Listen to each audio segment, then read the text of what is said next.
देश के अधिकांश प्रांतों से संयुक्त मोर्चा नॉन पॉलिटिकल के कोर कमेटी के मेंबर्स यहाँ पर बैठे हुए। एक दिन का हमारी एक बैठक थी जिस पर काफ़ी चर्चाएं हुई हैं, कुछ निर्णय भी लिए गए हैं। बिंदुओं में ये कि बहुत सारे बिंदु हमारे साथी आपसे साथ शेयर करेंगे। मैं केवल एक बात बताऊंगा आपको कि जो आंदोलन हमारा हुआ था, उस आंदोलन में सरकार के साथ हमारी 5 बिंदुओं पर सहमति बनी थी, जिसके कारण हमने आंदोलन स्थगित किया था। उन 5 बिंदुओं में से सरकार के द्वारा एक भी बिंदु पर पूरी ईमानदारी के साथ कोई काम नहीं किया गया। ये खेद का विषय है। इसको लेकर आगामी रणनीति हम लोग तैयार कर रहे हैं।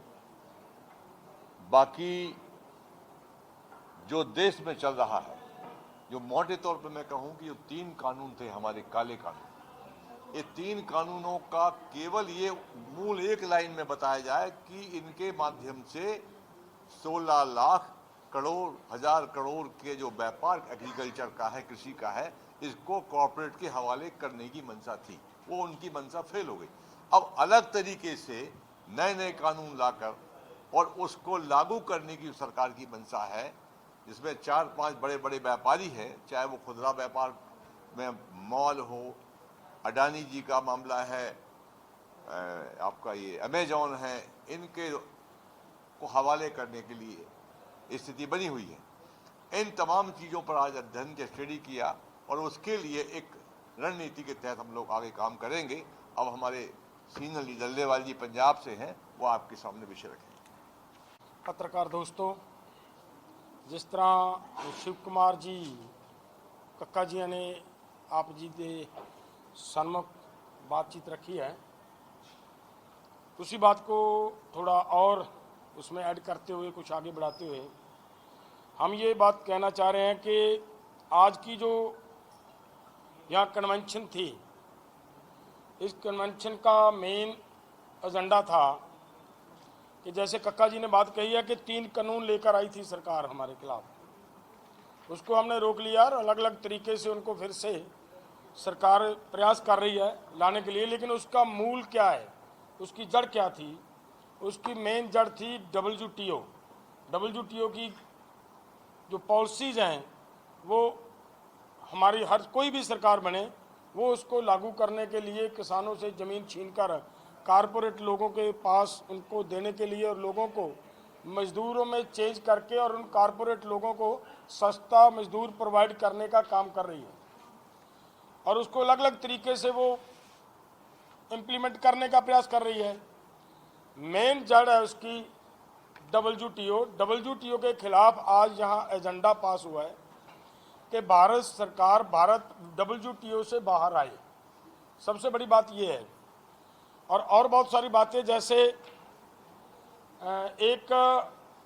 कक्का जी ने बताया कि हमारी पीछे की जो मांगे बाकी पड़ी हैं, उसके साथ और बाकी मांगों के साथ 2-3 बातें और भी जुड़ी हैं कि देखिए, देश का किसान अब हर रोज़ सुसाइड कर रहा है। पिछले समय से हमने देखा 2016 से सरकार ने सुसाइड करने वाले किसानों की जो लिस्ट है वो पब्लिश नहीं की गई।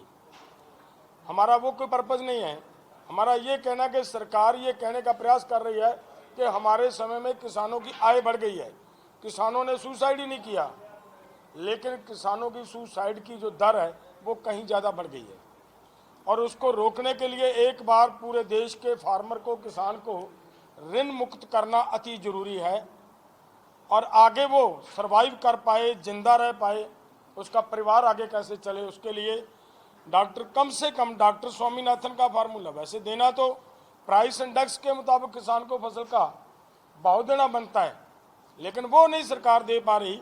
तो इन्हीं का ही तब तैयार किया हुआ कमीशन, डॉक्टर स्वामीनाथन की चेयरमैनशिप के थल्ले जो काम किया, उस कमीशन ने जो सिफारिशें दी हैं सरकार को, वो 2006 से सरकार के पास पड़ी हैं।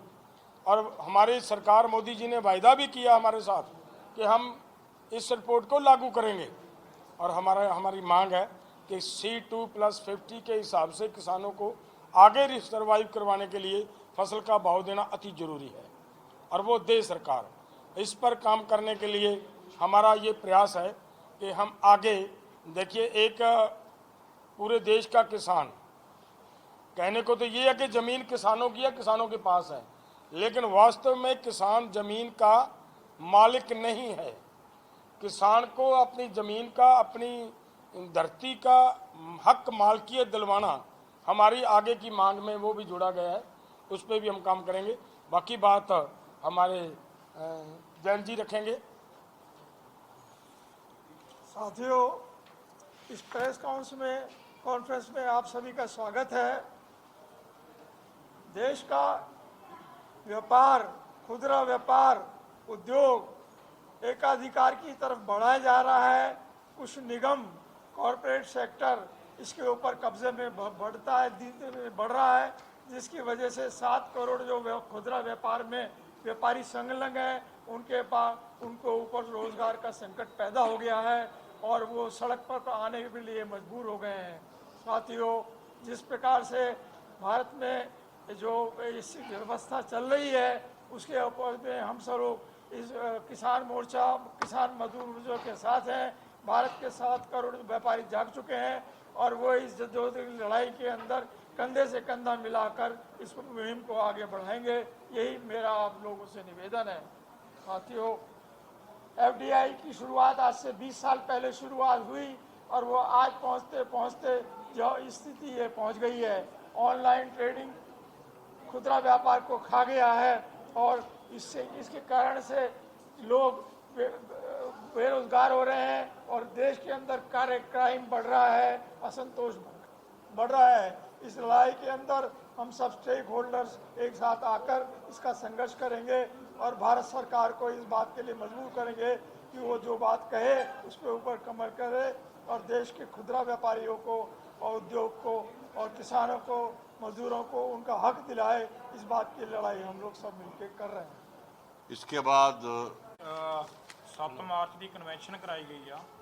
ਇਹਦੇ ਵਿੱਚ ਜਿਵੇਂ ਸਾਡੇ ਆਗੂ ਸਾਹਿਬਾਨਾਂ ਨੇ ਦੱਸਿਆ ਵੀ ਜਿਹੜਾ WTO ਜਦ ਤੱਕ ਭਾਰਤ ਤੋਂ ਬਾਹਰ ਨਹੀਂ ਆਉਂਦਾ, ਜਦ ਤੱਕ ਚਾਹੇ ਉਹ ਕਿਸਾਨ ਹੈ, ਚਾਹੇ ਉਹ ਛੋਟਾ ਵਪਾਰੀ ਹੈ, ਚਾਹੇ ਵੱਡਾ ਵਪਾਰੀ ਆ, ਸਰਕਾਰ ਕੋਈ ਵੀ ਆ ਜਾਵੇ, ਉਦੋਂ ਤੱਕ ਸਾਰੇ ਹਾਲਾਤ ਬਹੁਤ ਮਾੜੇ ਰਹਿਣਗੇ।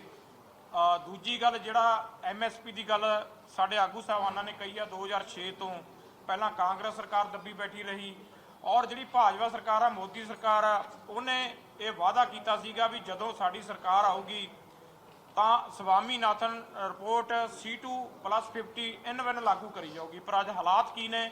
MSP ਤੇ ਕੋਈ ਕਾਨੂੰਨ ਨਹੀਂ। ਸਾਡੀ ਇਹ ਮੰਗ ਹੈਗੀ ਆ ਵੀ ਪੂਰੇ ਭਾਰਤ ਦੇ ਵਿੱਚ MSP ਸਾਰੀਆਂ ਫਸਲਾਂ ਤੇ ਮਿਲਣੀ ਚਾਹੀਦੀ ਆ। ਪਰ ਜਿਹੜੀਆਂ ਅੱਜ ਛੋਟੇ ਵਪਾਰੀਆਂ ਤੇ ਜਿਵੇਂ ਸਾਡੇ ਵਪਾਰ ਮੰਡਲ ਦੇ ਸਭ ਤੋਂ ਵੱਡੇ ਭਾਰਤ ਦੇ ਸੰਗਠਨ ਬੈਠਾ, ਉਹ ਵੀ ਸਾਡੇ ਨਾਲ ਅੱਜ ਮੋਢੇ ਨਾਲ ਮੋਢਾ ਲਾ ਕੇ ਖੜੇ ਨੇ। ਇਹਨਾਂ ਦੀਆਂ ਵੀ ਜੋ ਅੱਜ ਗੱਲਾਂ ਸਾਡੀਆਂ ਇੱਥੇ ਸਹਿਮਤੀ ਬਣੀ ਆ, ਉਹਨਾਂ ਨੂੰ ਅਸੀਂ ਹਰ ਸਟੇਟ ਦੇ ਵਿੱਚ ਔਰ ਹਰ ਜ਼ਿਲ੍ਹੇ ਦੇ ਵਿੱਚ ਪਿੰਡ ਗਾਉਂ ਲਿਜਾ ਕੇ ਉਹਨਾਂ ਕਿਸਾਨਾਂ ਤੇ ਵਪਾਰੀਆਂ ਨੂੰ, ਛੋਟਿਆਂ ਨੂੰ, ਸਾਰਿਆਂ ਨੂੰ ਅਵੇਅਰ ਕਰਕੇ ਤਾਂ ਇਸ ਅਗਲੀ ਲੜਾਈ ਲਈ ਅਸੀਂ ਉਹਨਾਂ ਨੂੰ ਤਿਆਰ ਕਰਾਂਗੇ। ਕਿਉਂਕਿ ਅਗਰ ਹੁਣ ਲੜਾਈ ਨਾ ਲੜੀ ਗਈ ਤਾਂ ਭਾਰਤ ਦੇ ਹਾਲਾਤ ਬਹੁਤ ਮਾੜੇ ਗੁਜ਼ਰ ਰਹੇ ਨੇ। ਕਿਉਂਕਿ ਸਰਕਾਰਾਂ ਤਾਨਾਸ਼ਾਹੀ ਫਰਮਾਨ ਜਾਰੀ ਕਰਦੀਆਂ ਨੇ, ਇੱਕ ਸਿਰਫ 2-4 ਚੰਦ ਘਰਾਣਿਆਂ ਨੂੰ, ਕੋਆਪਰੇਟ ਘਰਾਣਿਆਂ ਨੂੰ ਫਾਇਦੇ ਦੇਣ ਖਾਤਰ ਪੂਰੇ ਭਾਰਤ ਦੇ ਵਪਾਰੀ ਤਬਕਾ ਹੋਵੇ, ਚਾਹੇ ਸਰਕਾਰੀ ਮੁਲਾਜ਼ਮ ਹੋਵੇ, ਚਾਹੇ ਉਹਦੇ ਵਿੱਚ ਕਿਸਾਨ ਹੋਣ, ਉਹਨਾਂ ਨੂੰ ਪੂਰੇ ਦਾਅ ਲਾ ਚੁੱਕਿਆ। ਹੁਣ ਮੇਰੇ ਤੋਂ ਅੱਗੇ ਸਾਡੇ ਜਰਨੈਲ ਸਿੰਘ ਆਪਣੀ ਗੱਲ ਰੱਖਣਗੇ। ਹਰਿਆਣੇ संयुक्त किसान मोर्चा अराजनीतिक शुद्ध रूप से किसान समस्याओं पर हमेशा चर्चा करता है, संघर्ष करता है, लेकिन आज की कन्वेंशन में किसान के साथ साथ जो अन्य कमेरा वर्ग है या हमारे देश का उपभोक्ता है, जिस तरह से उनको लूटने का, उनका शोषण करने का प्रोग्राम हमारी सरकार कर रही है, उस पर चर्चा हुई है। जिस तरह से जो अडानी ग्रुप है वो देश का सबसे बड़ा कृषि उत्पादों का आयातक है और रिलायंस ग्रुप रिटेल मार्केट में 16,000 से ज़्यादा रिटेल के स्टोर खोल चुका है। तो कृषि और जो हमारा खुदरा व्यापार है, ये सबसे बड़ा रोज़गार फराहम करते हैं लोगों को। और इन दोनों की वजह से जो ये नीति है सरकार की, इससे ये दोनों को बड़ा नुकसान हो रहा है। और दोनों को बड़ा नुकसान होने के साथ साथ जो उपभोक्ता है उसका भी बड़े स्तर पर शोषण हो रहा है।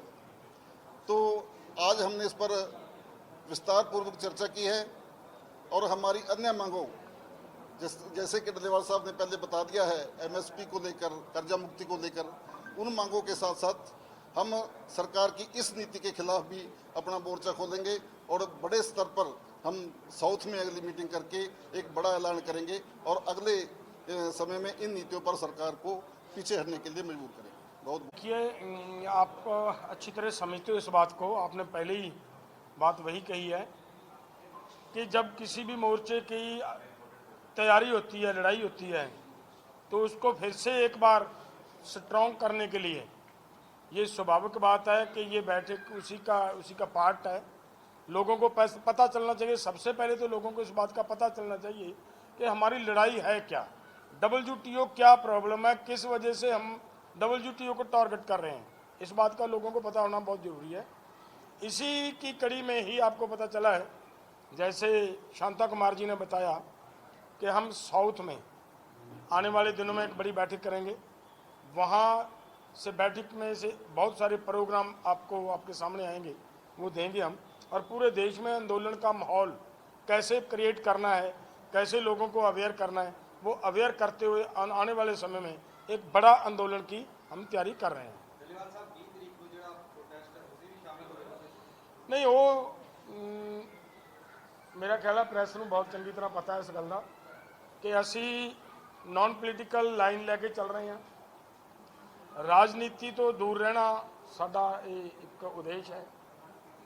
और ਜਿਹੜੇ ਆਰਗੇਨਾਈਜੇਸ਼ਨਾਂ ਨੇ ਉਹ ਦਿੱਤਾ ਪ੍ਰੋਗਰਾਮ, ਉਹਦੇ ਬਾਰੇ ਜ਼ਿਆਦਾ ਉਹ ਦੱਸ ਸਕਦੇ ਆ।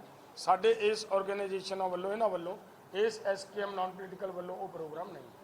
ਡੱਲੇਵਾਲ ਸਾਹਿਬ, ਰਾਜੇਵਾਲ ਸਾਹਿਬ ਕਹਿੰਦੇ ਨੇ SKM ਇਕੱਠਾ ਹੋਣਾ ਚਾਹੀਦਾ, ਤੁਸੀਂ ਲੋਕ ਰਾਜੀ ਹੋ ਇਕੱਠੇ ਹੋਣ? ਦੇਖੋ, ਸੋ ਗੱਲ ਬਹੁਤ ਵਧੀਆ ਹੈ, ਗੱਲ ਕਹਿਣ ਨੂੰ ਬਹੁਤ ਠੀਕ ਹੈ ਇਹ ਕਿ SKM ਇਕੱਠਾ ਰਹਿਣਾ ਚਾਹੀਦਾ ਹੈ। SKM ਇਕੱਠਾ ਹੀ ਸੀ, ਇਹ ਨੌਬਤ आई क्यों? सबसे बड़ी गल ये है कि ऐसे हालात पैदा ही क्यों हुए कि SKM को टूटने का माहौल बन गया। लेकिन फिर भी अगर सरकार किसानों के ऊपर किसी तरह का भी वो वार करेगी, किसानों के ऊपर किसी तरह का हमला होगा, तो फिर हम मतलब अपने सब इतराज़ भूलने पड़े। विचारधारा होती है, हमारी दुश्मनी तो किसी के साथ होती नहीं। विचारधारा का जो अंतर होता है वो होता है, वो कोई ना कोई रास्ता निकाल कर अगर समय बनेगा तो वो इकट्ठे होने में कोई दिक्कत नहीं होती, वो सब कुछ हो जाता होता है। समय आने दो, अगर सरकार हमारे पास ऐसा करेगी तो फिर एकजुट होकर हमें, जब हमारा दुश्मन इकट्ठा हो सकता है तो हम एक सिद्धांत बनाकर इकट्ठा होकर ना चलने के लिए ऐसी कोई बात नहीं होती। और कोई क्वेश्चन?